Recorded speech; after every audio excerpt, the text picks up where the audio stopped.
Hello and welcome to FFRF's Ask an Atheist. I'm Sam Grover, staff attorney at the Freedom from Religion Foundation.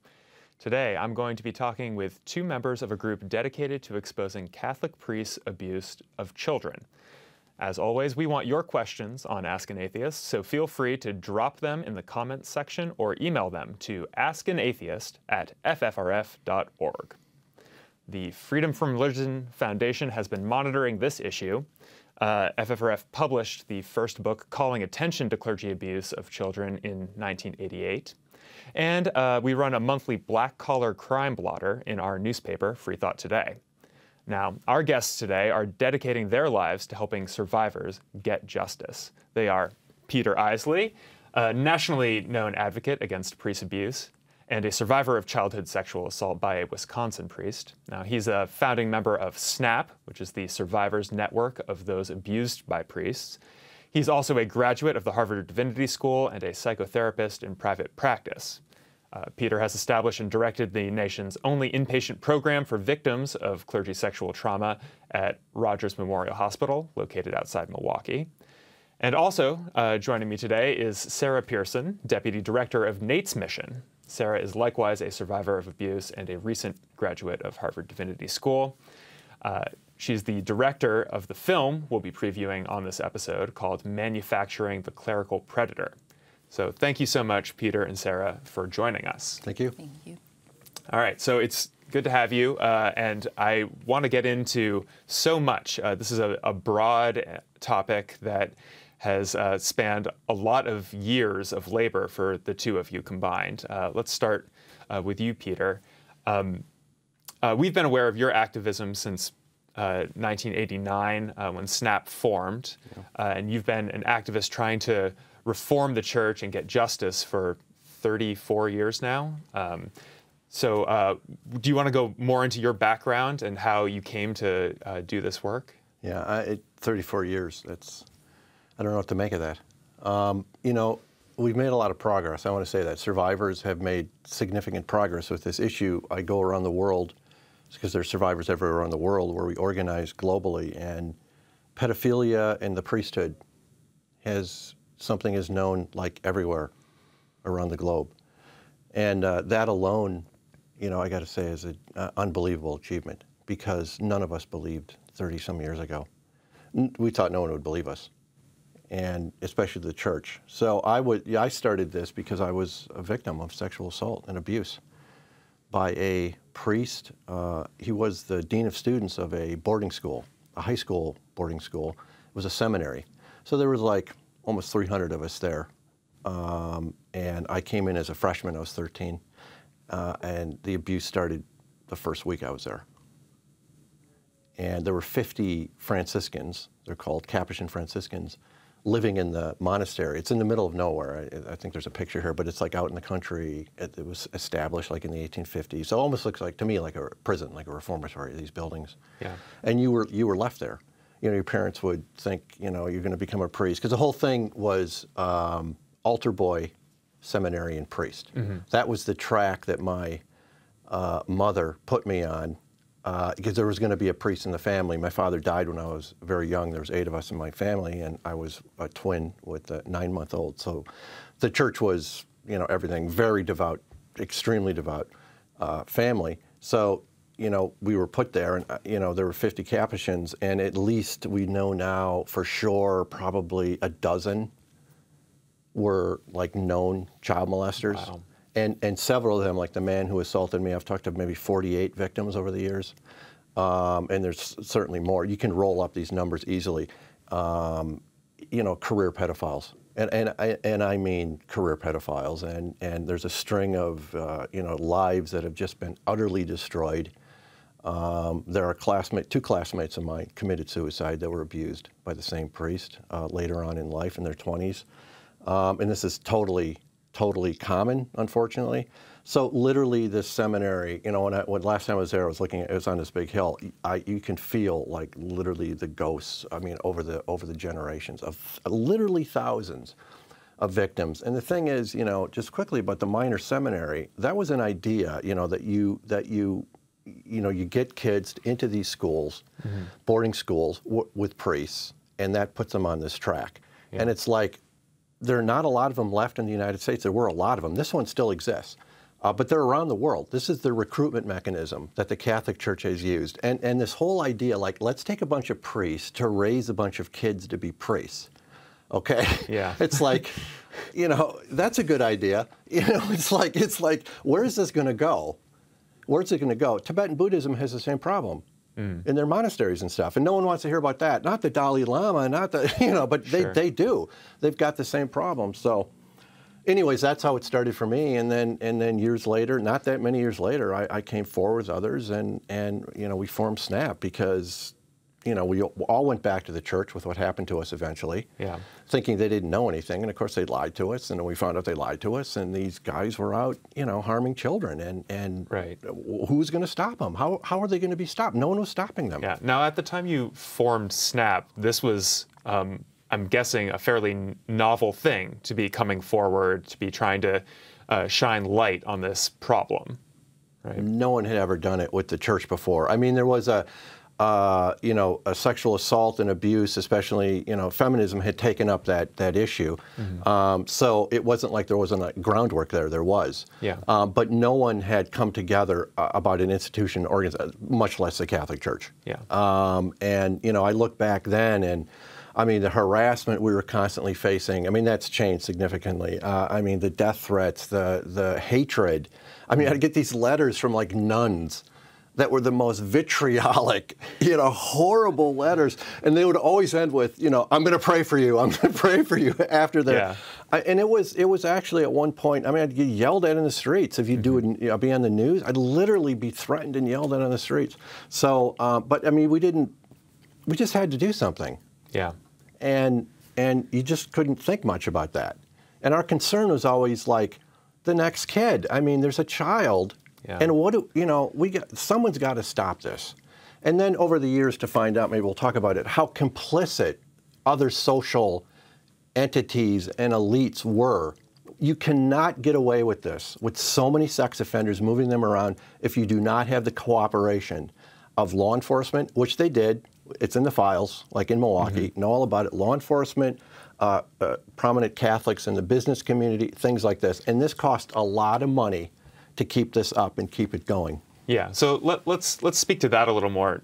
Sarah, a lot of people hear about the abuse that's taken place in the past and this systemic abuse, and they think, well, I know about it now. Lots of people know about it now, so it's probably a thing that's over, right? It's a thing that existed in the past, and now, because it's been exposed, it's a problem of the past. Sure. I mean, that is a really common misconception about this, and that's something that we're trying to combat. It's not in the past. Abuse is still going on. There are still abusive priests who have been put back into ministry after allegations were made against them. That has happened, you know, more frequently now in the United States, even in recent years, but there's no universal zero tolerance law in the Catholic Church. So on the books, the church as a global organization, there's no law that says, you know, if you've been accused of abusing children, or if you've, you know, raped or abused a child, you have to be taken out of ministry. And you can see it happening all the time, you know, on every corner of the globe, where priests with multiple accusations are still in ministry, and then new allegations are still emerging. So it's certainly not over, not here in the U.S. and not abroad in all of the continents in which the Catholic Church is operating and spreading and growing. So that's a huge problem. And I mean, it's also, I mean, it's never in the past for survivors, right? You know, no matter how long ago it happened, it's always there. It's still impacting your life. So, to say that it's over and done, you know, is incorrect.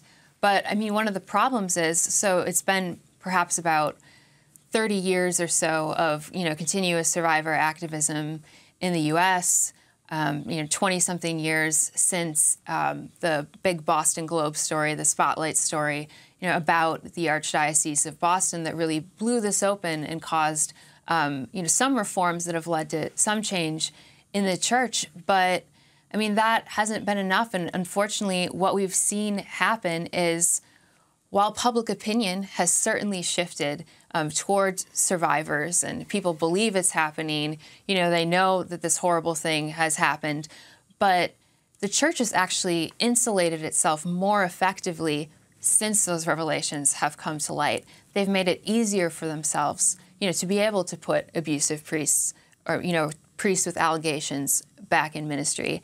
They've made it harder to sue the church. They've, really clamped down and used the ways that they are sort of integrated into the political structure, of any community, and use that to their advantage to insulate themselves from legal claims or for any responsibility for these kinds of crimes. And that's something that we've seen quite prominently in Wisconsin that's very alarming to us. And it's one of the things that we've tried to highlight in our work, because as Peter mentioned before, it's not just the church. I mean, the church is, responsible for creating this culture and reproducing it intergenerationally, where this widespread abuse of children is taking place all over the world. But they can't operate like that on their own. There have to be people, in the community who are aiding and abetting it. And we've seen that, unfortunately, in law enforcement, in these powerful people in communities who sit on boards, who approve things, for these dioceses to be able to shift money around, to avoid having to pay survivors and things like that. So we're really targeting, the institution as a whole. And what we've tried to do with this film, Manufacturing the Clerical Predator, that we're talking about today, is really expose, some of those structural mechanisms that allow this kind of thing to continue happening. Because the church would like you to believe this is in the past, this is over and done. It's this regrettable thing that happened, and there were some bad apples, and we've weeded them out. And what we're trying to constantly get the message out about is that this is structural, it is ongoing, and it is everywhere where the church operates. And these things that have allowed this to happen, need to be pulled back and undone to be able to stop this kind of abuse from occurring. Yeah. Obviously, this has been a problem nationally, internationally, and also locally here. And so I want to talk a little bit about Nate's Mission, the group that you both work with now. But before I ask you more about that, let's just play an excerpt of a video that explains why the group is called Nate's Mission. On March 5th of 2020, we met with Attorney General Call and District Attorney John Chisholm to discuss the possibility of a statewide investigation. Call told us he needed a political reason to investigate the church. Just 4 days later, Nate Lindstrom died by suicide. As a teenager, Nate was sexually assaulted by Norbertine priests at Notre Dame Academy in De Pere, Wisconsin. As a youth, you think that they would do something at some point, that they would help, but they never did. They were only interested in attacking us. Because there were no available avenues to justice through the court system, Nate was forced to seek help from the Norbertines, the organization whose priests and administrators groomed him, abused him, and intimidated him into silence. After the church cut off payments for Nate's mental health treatment, he took his life. It's up to us to carry on Nate's mission. Don't let it happen to your kid, your brother, or the neighbor kid. His death galvanized alumni of Notre Dame Academy to demand transparency and accountability from the church and intervention from the Wisconsin Department of Justice. When Call's office finally agreed to open an investigation, we were cautiously optimistic. And I'll use this word very deliberately, we want your blessing. We were clear that the investigation needed to focus on the church as a nonprofit corporation and examine patterns and practices that facilitated sexual abuse. We can't just prosecute a few individuals and believe that this problem is going to go away. We brought them our expertise on the history of this issue, everything we had learned through our network of survivors throughout the country, and most importantly, our commitment to justice and truth-telling, a commitment that we wanted to believe the Wisconsin Department of Justice shared. Yeah, so what did you find ultimately when you started working with Josh Call's office and law enforcement to try to get to the root of this problem? You know, it's always like with questions, it's like this is like a Tolstoy novel, not a Kafka short story. Oh, it's like that too. So it's hard to, I always, because it's like, well, to understand chapter 65, you got to go back to chapter 31. I mean, the background of it is that the church has never been investigated for the abuse that they covered up inside their organizations, institutions, which have been demonstrably shown over and over and over again in Wisconsin. And they just have never been investigated. And so survivors for a very long time, we've gone to, he's been the third Attorney General, fourth Attorney General, you know, making this request. It's like, why aren't you, you know, these crimes are taking place. These are not like speculation. Mm-hmm. And our biggest concern is the corporation, because the senior management, you know, that you can be oversight of all this abuse.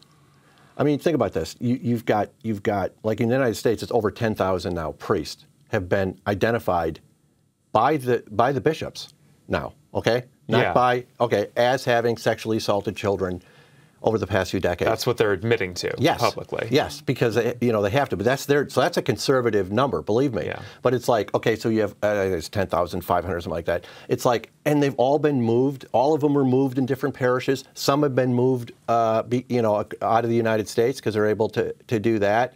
And it's like every part virtually of the United States. There was a deposition with former Archbishop Weekland in Milwaukee, and he was asked, you know, when you found out that there was a priest that had abused children, you know, why didn't you go to that parish and where he was assigned to let them know, you know, just do this, say about this? And he was like, he had like that. He was like, huh? And he goes, because it's like 310 parish. He was like, that's all I'd be doing. Yeah. That's all I'd be doing. You know, he thought it was the most ridiculous question.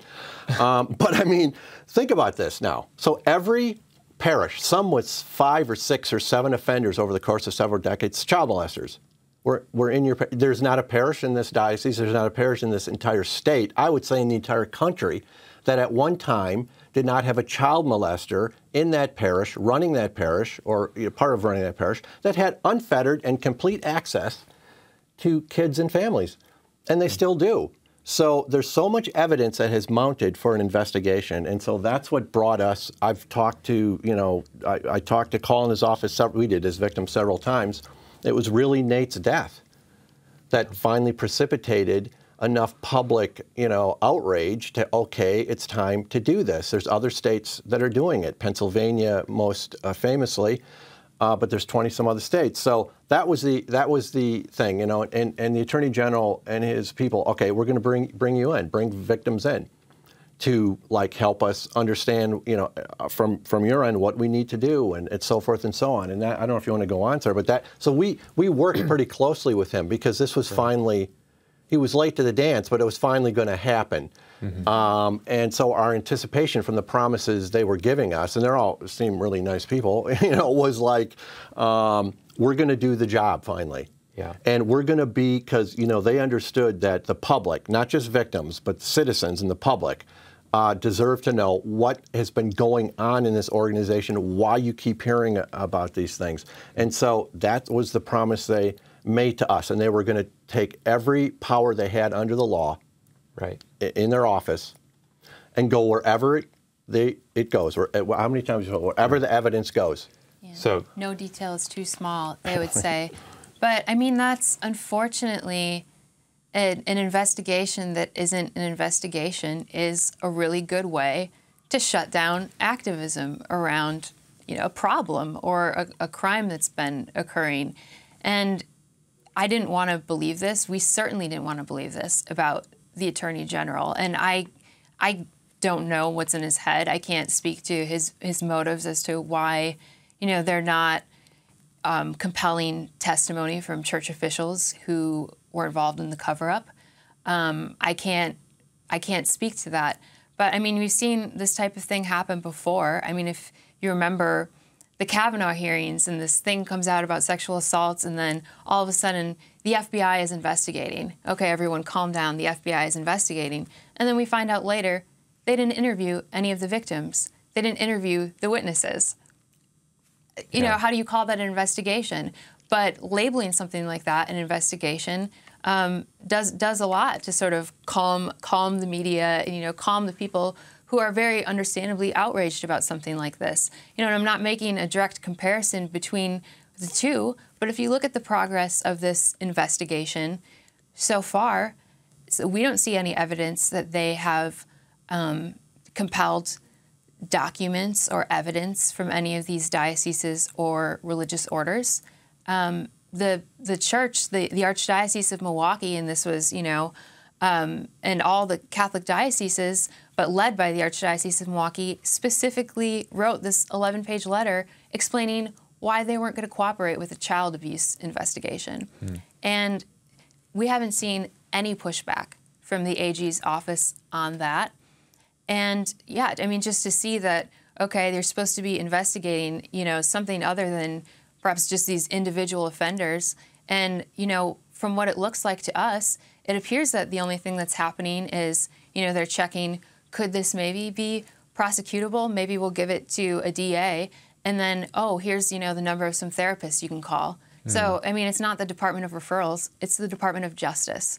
So that is what, you know, we hope that an investigation like this would achieve. And it's really disappointing to see this far in, you know, that none of those steps that would indicate that they're taking this seriously have happened thus far. And now, you know, Call is in his second term now. He's got some more time to do it. You know, I'm not going to say I don't think he could ever do it, but I mean, the demand that we have today is the same demand that, you know, we've always had with this investigation, is that it can't just focus on an individual offender that's within the statute of limitations here and there, because it's about the way that the church and, you know, the legal structure that supports them, you know, has been able to, you know, aid and abet them in keeping pedophiles in ministry and, you know, allowing them, you know, to not have to disclose this. And I think, you know, we'd like to talk to you some more about, you know, some of these laws and some of these changes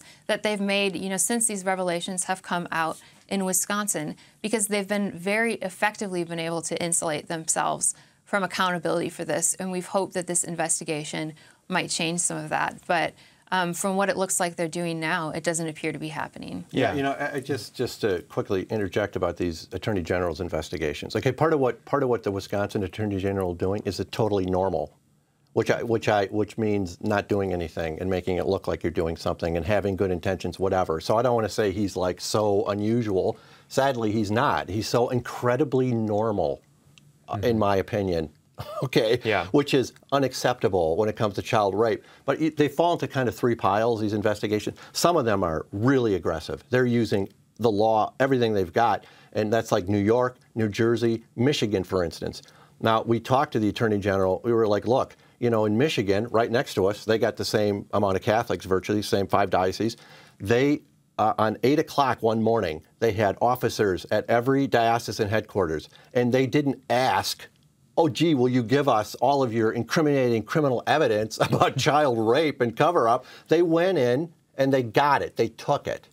5 million pages is what they got. They've gone through 4.5 million already. They've been working through with their experts and their teams and their lawyers, and it's like they've already made 15 arrests just out of those files, just based on what's in those files. The Attorney General, and we're like, why can't you do that? You know, and the Assistant Attorney General, again, I like him, Eric Wilson, was like angry. He was like, even if we could do that, we wouldn't. Why is that? I don't know. Yeah.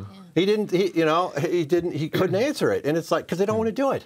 Yeah. So it's what's so frustrating about this, I got to tell you, as a victim, you can imagine how frustrating this is.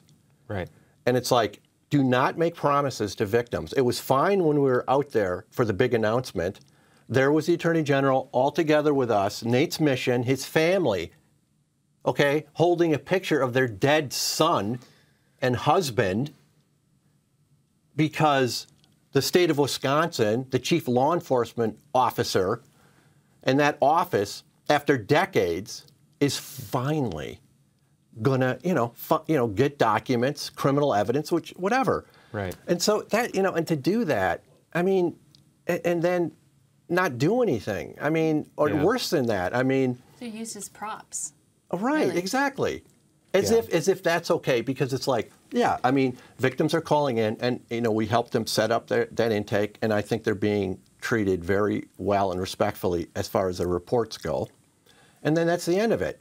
I mean, you can't solve social and political problems like this with psychotherapy. Right. Okay? That's just, I'm a psychotherapist, so I can say this. Okay, that's not going to solve it. And I think what is so upsetting, it's like there's a couple ways to lie. One, I can just simply lie to you, which is good for you because all you have to do to find out the truth is flip it around. You might be able to find it. But if I tell you something, and this is what the Attorney General's office did, if they deliberately gave us the impression that they were going to do something that they weren't going to do. And it's like, if I tell you something and, I don't tell you everything you need to know, but I tell you half of it, but you think I'm telling you all of it. And then you find out that's a lie.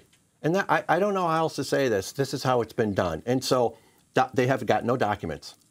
And the Catholic Church can openly say, they were so confident that this was not going to happen for real, that they could openly say, we're not going to investigate, cooperate with you because it's a violation of the First Amendment. Yeah. We're just not going to do it. And they've done more than that too, right? They've actively tried to make it harder for an investigation like this. If a good faith investigation were to ever be attempted, legally speaking, it's gotten harder now than it would have been 10, 15 years ago. Yeah, of course. If you're giving the corporation that's been involved in these crimes yet more time to be able to bury them better or do all of these maneuverings and put all this window dressing on. Yeah. And the thing is, it's like this thing about it's in the past. No, that's always such an whose talking point is that? And I don't know a single person who has said that this is in the past that knows what they're talking about. Not a single person. Not one of them has gone online and looked at any of the documents we've been able to get out, court-ordered out of the Archdiocese of Milwaukee, for instance, because they don't want to know, okay? And that's the way it is with trauma and abuse. It's like, I don't want to know anything about it. And so when you're forced to find out about it, and someone in authority says, we got a commission, we got this, that, okay, fine. That's what you want to hear. And it's like sexual abuse is the most childhood sexual abuse in particular is the most underreported crime in the United States. The reporting rate's about 7 or 8%. Okay, and that's absolutely demonstrable, those statistics. Yeah. That means you're an offender. Okay, I got only a 1 in 20 chance or whatever getting caught. Yeah. So what are you going to do? You know what they're going to do. And it takes time for people to come forward. The average clergy abuse victim around the world that comes forward is like 52 years old. Right. So, that's the context that, never gets explained. And for the church to say it's in the past, knowing, as we do from documents from whistleblowers that we've gotten to the Attorney General, that's another matter, that there are over 200 individuals, ministers under the church definition of ministers, so priests, choir directors, that have direct reports of having assaulted children, like the direct victim. They assaulted me. This is what happened to me when I was a child. He did this, here's how long it lasted. That over 200 of them have been uninvestigated by any law enforcement official. That's a fact. Right. And they say at the Archdiocese it's 48. Because we get to substantiate. We, the people who've covered it up, we get to investigate in a report, and then we get to tell you whether it's true or not. And so lo and behold, since they were forced to release 48, that number, 15 years, there hasn't been a single person added. How shocking. And nobody, calls got to get in there, and find it, like in Nate's case, how they cut off his therapy, because Nate had to go crawling back to the church because he needed help. He needed therapy help. He didn't have the money. He couldn't file a lawsuit to get compensation in Wisconsin because there's a First Amendment bar against it. That's one of the rulings. So he's got to go back. Okay, they manage him because of what he knows. Then they're like, "You're done. This therapy, we're just going to cut you off. You're done," and that spiraled him into taking his life. And it's like, how is that okay? How is it okay that victims got to crawl back to the institution that did this to you, and that's all right? And it's like, that's going to be affirmed, and that's good. They're doing something. Right. I get worked up. I apologize. Yeah, I can't think of another institution other than the Catholic Church where this would be the approach. Yeah, right? Absolutely. And I mean, I think, too, it's not like the rates are higher in the Catholic Church than other organizations or institutions where this type of abuse takes place. But I mean, what's really special about the Catholic Church, and that's, one of the things that we explore in our film, Manufacturing the Clerical Predator, is that it's structured in such a way, that they're able to carry this on, with the hierarchical nature of this, they're deep, with law enforcement, the alliances that they've formed throughout the years. So, I mean, that's really, contributed to their unique ability that they have to be able to do that. You have a structure. Think about this, how perfect this is. It's a perfect situation for an offender. I mean, the other offenders must be going, God, I should have become a priest. Seriously, because you're being presented as celibate. So you're being presented as sexually neutral. You're totally safe. Totally safe. You've got an authority structure that the congregation, like Catholic congregations, have no power whatsoever about who's going to be appointed priest. None. And it's like they can yank him out, which is what they did, come up with some lie, oh, he needs whatever, and then he's gone. And there's nothing, nobody can do anything about it. You see what I mean? And you can move people around, you can do these things. So you have like this structure that is, and then you have this access, not so much anymore because people are learning, but complete unfettered access to these families. I came from a devout family. That's what he used. They use people's faith, these offenders, obviously. The more faithful and devout the family, the more at risk you are.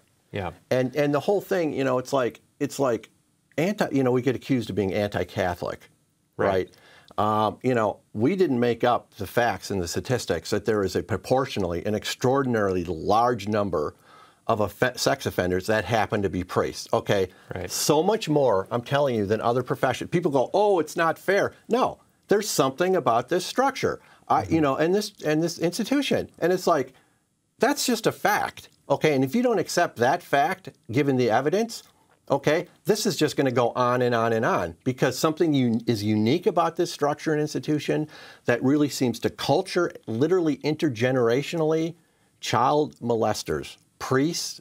These individuals start molesting. A lot of the statistics we know, they start committing these acts in middle age. Yeah. So what is that about? There's no other group of offenders I know like that. Right. So something about you can go in not being a sex offender and a pedophile, and you could literally kind of become one over the years. That's the most threatening and challenging fact about all of this, right? Yeah. What I'm saying right there. So let's turn to the film then and talk a little bit more. Sarah, you've directed this film, Manufacturing the Clerical Predator. It's a separate project from Nate's mission, but obviously the concepts are interwoven. And it's having its Wisconsin debut at the Oriental Theater in Milwaukee this Sunday, March 19th. How are these issues? Before we talk about the film, let's start with the clip.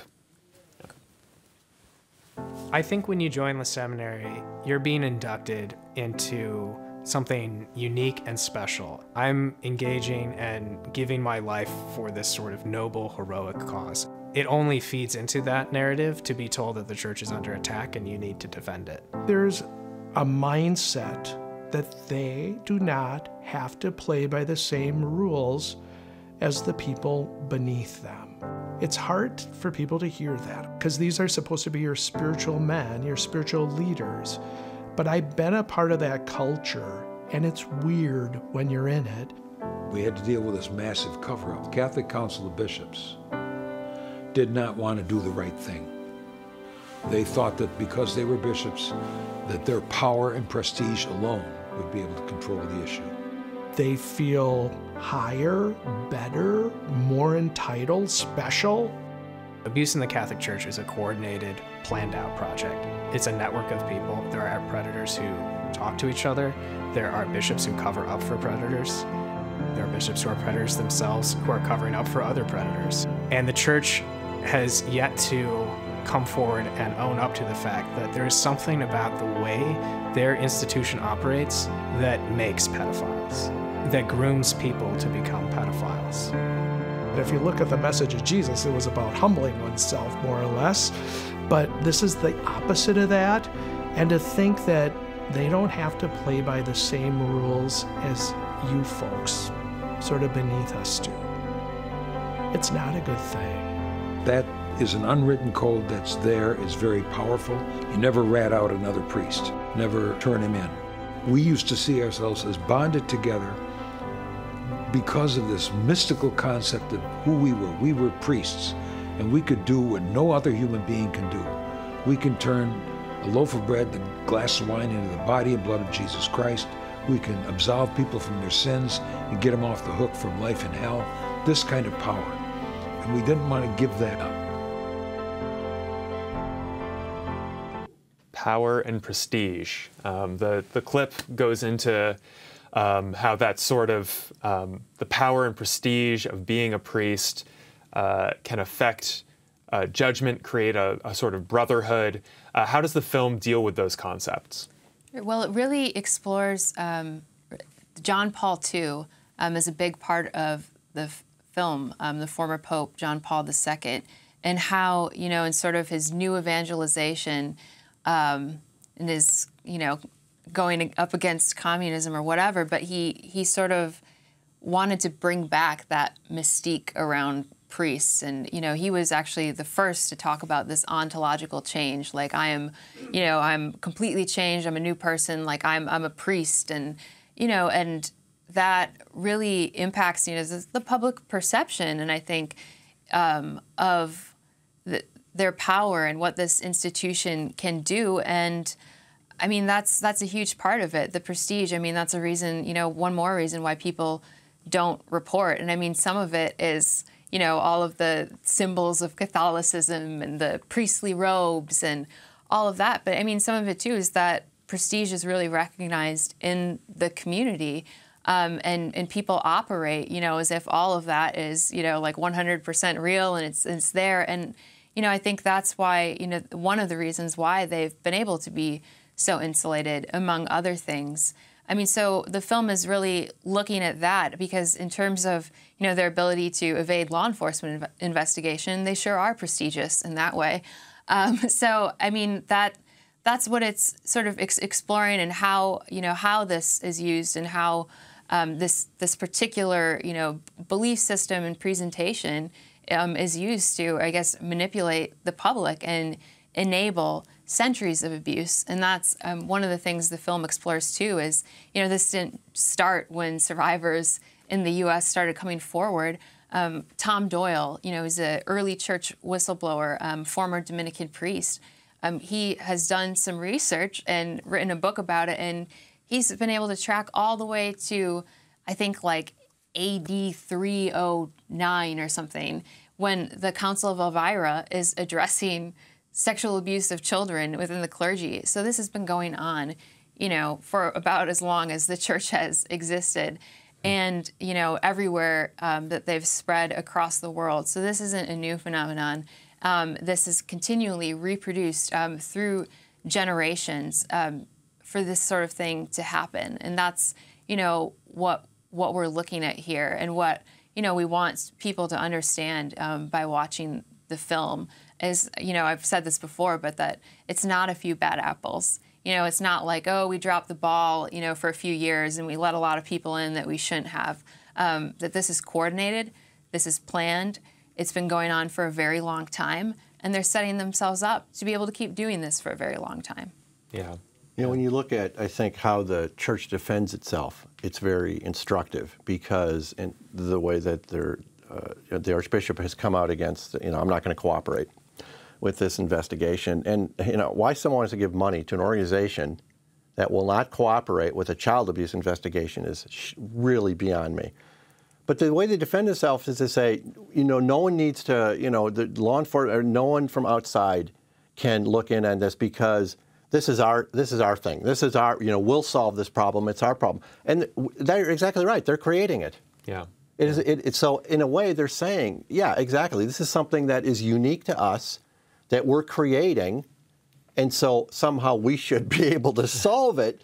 but they're really making, you know, the point I'm making. And the thing about celibacy and sexuality is at the heart of this. I mean, celibacy is a rule that is meant to be broken.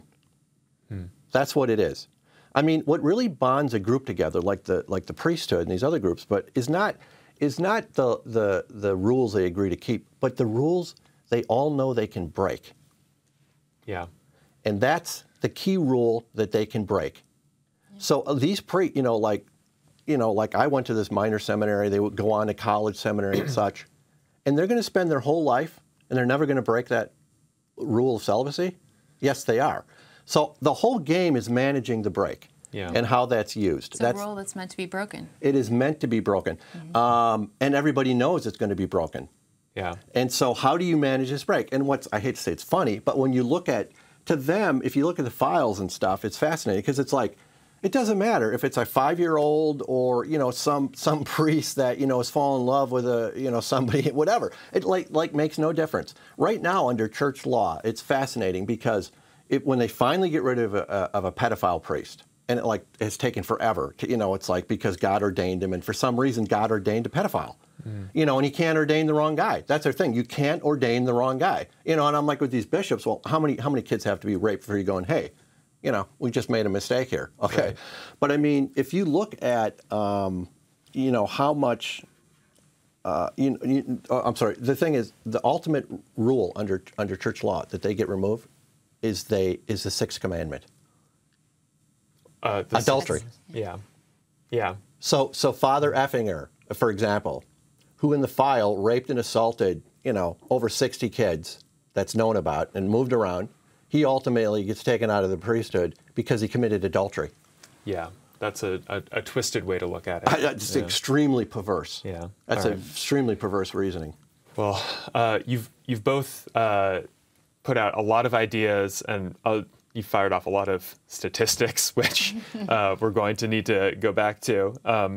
But we also have a lot of questions based on everything that you've said so far. And so I do want to get to some of those questions before we wrap up. So first, we have a question from Dan B., who asks, are Catholic clergy more likely than Protestant or other clergy to be child molesters? What's interesting about the statistics with Catholic priests, first of all, is the gender difference of the victim. And there's too much statistics about this now around the world that's been demonstrated. 70% approximately of victims of Catholic priests are male. With the Protestant churches, it's the reverse. So that's one thing about it. What I know about, what's useful about the Catholic churches is we have more statistics than we do on Protestant churches. But I think obviously there's some similarity, but when you look at when there's been grand jury investigations and full reports, you know, that's like the best that we've got. It's been about 10%. 10% of Catholic clergy that have been involved in assault. Think of this. Yeah. And I've tried to look at, because no one seems to have done this, and it needs to be done. I've looked at other professions like psychiatry, psychology, because they've been keeping, you know, go to the board and whatever, because that's the equivalent, right? Or teachers. So it's like there's not that many priests in Wisconsin, right? 1,000 something. Yeah. And look at the amount of abusers. When you look at teachers that have been, you know, it's astronomically lower. Right. There's like 40,000 teachers, and reports of abuse on them. Okay. Yeah, of course there's abusers, but it's like 0.00. I mean, there is a magnitude of difference. And there's some people I think feel like, well, it's not fair. You know, they feel like, well, somehow, it doesn't seem fair to be able to say this. Protestant, it's just the Baptists. You know, that's been coming out now. They did their report. Very similar things. It's harder to move around now. You know, the Catholic Church has a structure where you have a protection structure, and the thing is, like with the Protestant, it's the individual, you know, church usually, congregation, and that pastor or person. There's a charismatic sort of thing that goes around that individual, so that's how they sort of operate. Whereas at the Catholic Church, it's much more like of the structure of the thing and how system-wide, you know, the availability of moving people around. That's interesting. I mean, I was just going to add to it too, and the thing about undercounting that, you know, we briefly talked about before, but I mean, in the list that the church is releasing, they're just talking about priests. Right. So this is, I don't want to get too into the weeds here, but under Wisconsin law, the church itself has argued that a minister, what they would call a minister, encompasses more than just priests themselves, but it's also nuns who were abusing children. There's deacons, there's Catholic school teachers, there's people who, aren't specifically priests in the Catholic Church who are also involved in these crimes. So when they're releasing lists of clergy, they're not including the other people that are defined as ministers or clergy under Wisconsin state law, who've also been committing these crimes and getting away with it. Yeah. Yeah. They wanted that definition, by the way, of what a minister is. There was a woman that filed an ageism complaint. She was a math teacher.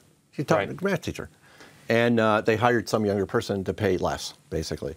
And, her case was moving forward. She had the evidence, was moving forward, got to the Wisconsin Supreme Court, and the church argued this thing about she's a minister. She's teaching math. Right. Okay.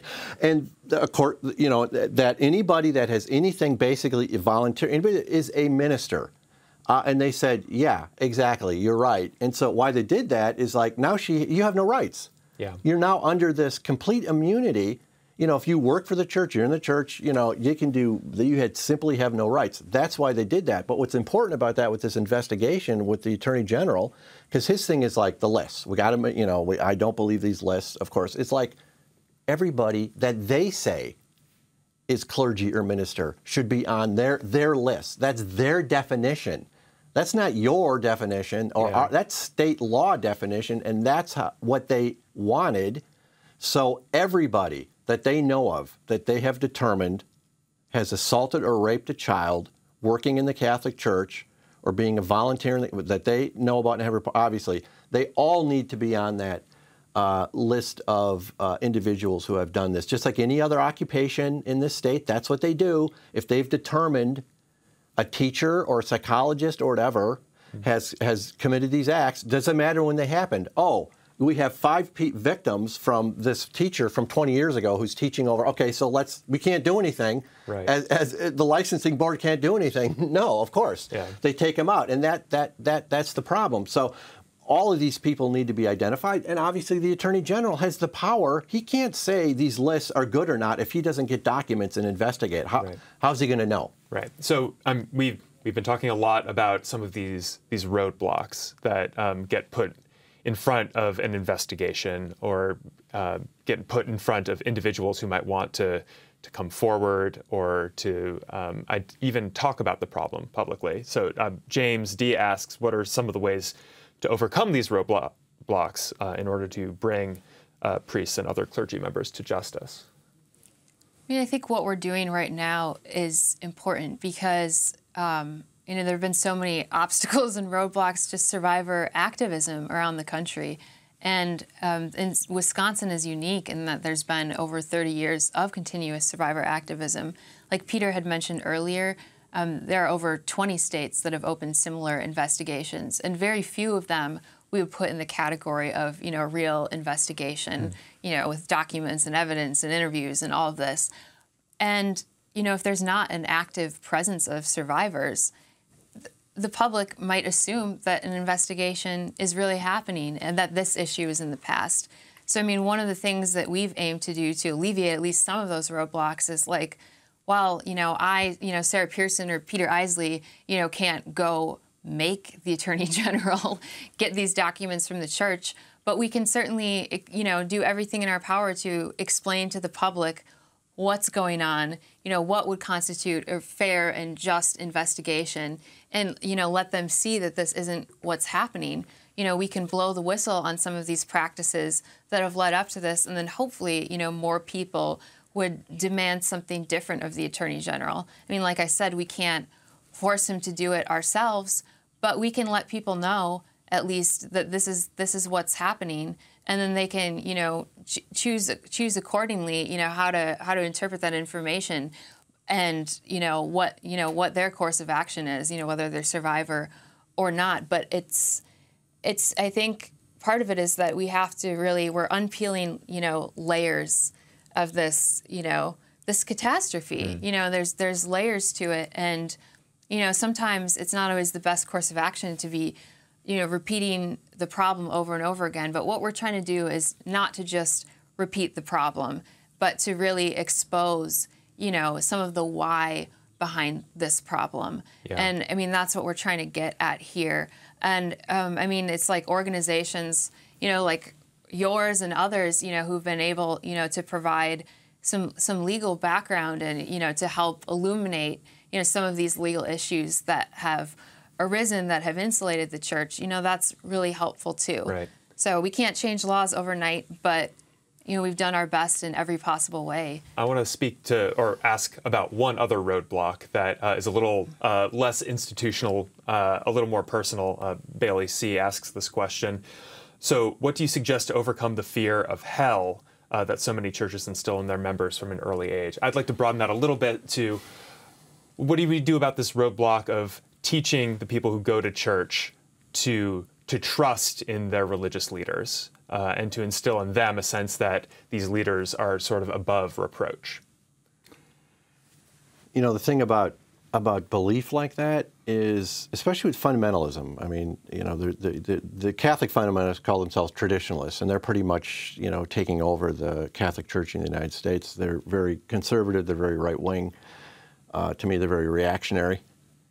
They, the fundamentalists are very they know in some way that God doesn't exist. They're the most anxious, they're like one step from it. So there's this sort of, like, fundamentalism isn't what it was before. It's changed. And so how do you get at trying to shake up a little bit people's beliefs when on some level, I think unconscious level, they already know, okay? The problem with information and education is it doesn't change people. There's something else going on. There's an enjoyment and a satisfaction that people get from obeying authority. Mm-hmm. Okay? That, and maybe it's unconscious, but they enjoy it. It's very hard to interrupt that enjoyment. But that's what the law is supposed to do, like with child abuse in this issue. It's good that the Attorney General has an investigation because it's on the table now. So what we want is for people, he's an elected official. Call him. Everybody, call him. Share your concerns. Call your representative to call him.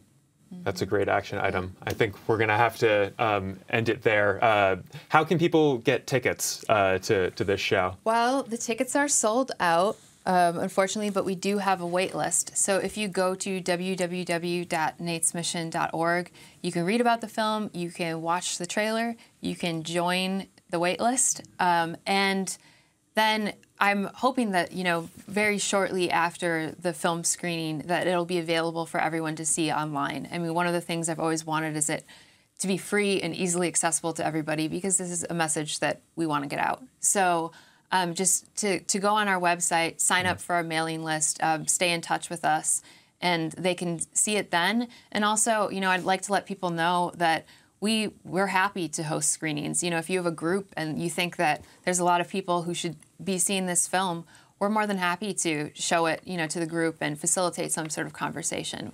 Any group that's afraid of hell, we would be happy to show this. Yeah, our members should look out for some announcements about this as well, because I think FFRF would love to host a screening here if we can. But again, what's the URL again? So it's www.natesmission.org. Okay, great. That concludes Ask an Atheist for this week. This week on our broadcast TV show, Free Thought Matters, our guest is Madison Arnold, an actor you've seen on Broadway and on dozens of films and TV programs. He's been a member of FFRF for over 40 years. Here he talks about being an atheist in the Army during the Cold War. I was confronted with religion in this way was when I was in the Army. And before I was sent to Germany, I was in the 2nd Armored Division. We all had dog tags, and we had to choose a P, a C, or a J, or an N. For Jewish, Protestant, Catholic, N meant no preference. I thought at the time that no preference meant that if I got shot in combat, they would call over any available clergymen because I didn't care. but there was no option for A for atheism. You can see Free Thought Matters on TV stations all across the US and also on FFRF's Facebook and YouTube channels. And don't miss Free Thought Radio. This week, Annie, Laurie, and Dan will be speaking with William J. Bernstein, author of the new book, The Delusions of Crowds, Why People Go Mad in Groups. You can find out how to hear Free Thought Radio at ffrf.org/radio. And be sure to catch the We Dissent podcast. The current episode features Liz Cavell, Rebecca Markert, and Allison Gill examining the ministerial exemption, what it is, where it came from, and what the Supreme Court thinks of it. You can find the podcast at we-dissent.org. If you want more information about the Freedom from Religion Foundation, check out our website at ffrf.org. If you're a member already, thank you, and if not, please consider joining us. See you next week on FFRF's Ask an Atheist.